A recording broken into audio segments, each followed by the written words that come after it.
I'm Amy from the Johns Island Library, and I am sitting here in Kiowa's gorgeous Naturally Kiowa Demonstration Garden in Night Heron Park. And today we're celebrating Earth Day. So what makes Earth Day so important? I will tell you.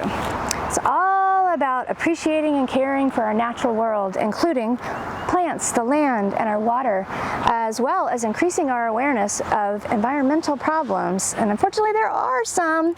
And it reminds us of things we can do on a daily basis to keep our Earth healthy and try to avoid those problems, such as recycling, conserving water, protecting our bees, planting wildflowers, not using pesticides, not littering. Oh, it's such a long list. And those are just a few of the things we can do. Also, Earth Day has become a time for many communities to come together to do things like pick up litter, plant trees, and simply reflect upon nature. So one thing we're going to do for this bedtime story is read a couple of books that celebrate nature. Okay, so the first book we're going to read tonight is Run Wild by David Covell. And before I read it, I want to give a big shout out to Penguin Random House for allowing us to read this online for our story time. So here we go. It's got all kinds of beautiful pictures in here too. Hey you, sky's blue, forget your shoes, open that door and sprout, you're out. Chase the wind, can you grab it? Have you ever chased the wind? How amazing, look at him running, all these flowers. Go ahead, race a rabbit. Crunch, crack, twig, snap. Squeaky clean, who cares about that? Look at him jumping in that mud. Squish, squirm, fiddlehead, fern, meet a beetle, talk to worms. Ooh, look at this worm and his toes and the beetle. And I learned a new term, so I knew these were ferns, but I didn't know that was a fiddlehead fern, which is a part of a fern. So cool. Run, run, wild, wild, all day long, the sun's gonna smile. It's nice to think of the sun as smiling. Are you brave? Come on, explore. Grr, grr, grizzly roar. You wanna roar with me like you're a bear? Arr. And this little girl's doing that like she's in a cave. All right, here we go. Faster feet, onto the shore. Hot, hot, burning sand. Ah, cool. Hello, clam. I'm sure we've all run on the beach, hot sand with our feet and felt them burn, and that's no fun. So then you jump in the water. Ah, and look, there's a clam. Take a deep breath. 1, 2, 3. Oh, look at him jumping in. Be a fish in the salty sea. Now up for air. Look at those little toes sticking out of the water. Just float there. Look at the pretty butterfly. Look at him floating in the waves, and the butterfly again. Waves rolling, daydreams flowing. What's next, you wonder?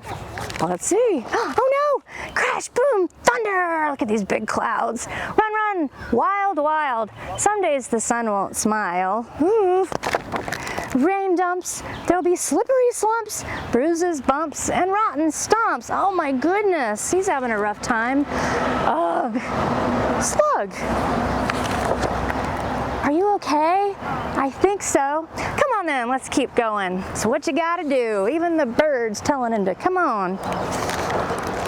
Breeze blowing, sunset glowing. Look at that sunset, sun going behind the land there. Woo! Moon's gonna smile. Run, run, wild, wild. Thank you for joining me for this fun book, all about being outdoors and having a good old time. So our next story will help us calm us down a little bit because it's a bedtime book, just like what you are doing right now. Goodnight, Veggies. The veggies are gonna go to sleep, and it's by Diana Murray and Zachariah OHora. And I want to give a big shout out to Houghton Mifflin for letting us read this online for our story time. So I'm going to go ahead and point out something really fun about this book, and maybe you can keep an eye on it as we go through. This cute little worm here with the hat and the shoes and the socks there, he is on every single page, and it is so cute. Here we go. Sunset in the garden. And look at this, it's a rooftop garden. They must be in a big city. Robins in their nest. Look at Mama Robin and the little babies. There's our little worm. Tossing, turning veggies need to get some rest. Turnips tucked in tightly. Potatoes closing eyes.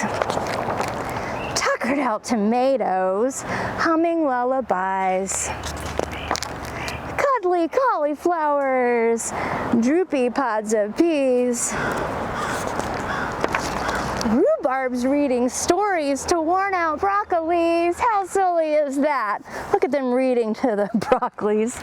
Baby carrots snuggling, baby lettuce too.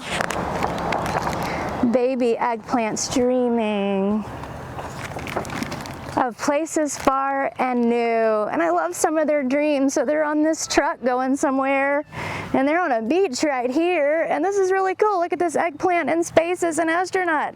So cool.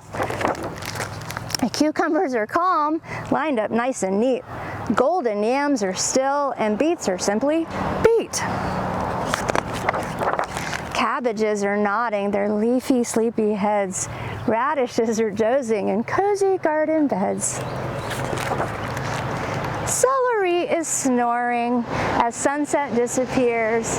Cranky corn rolls over and covers up its ears. It is not happy about that celery snoring.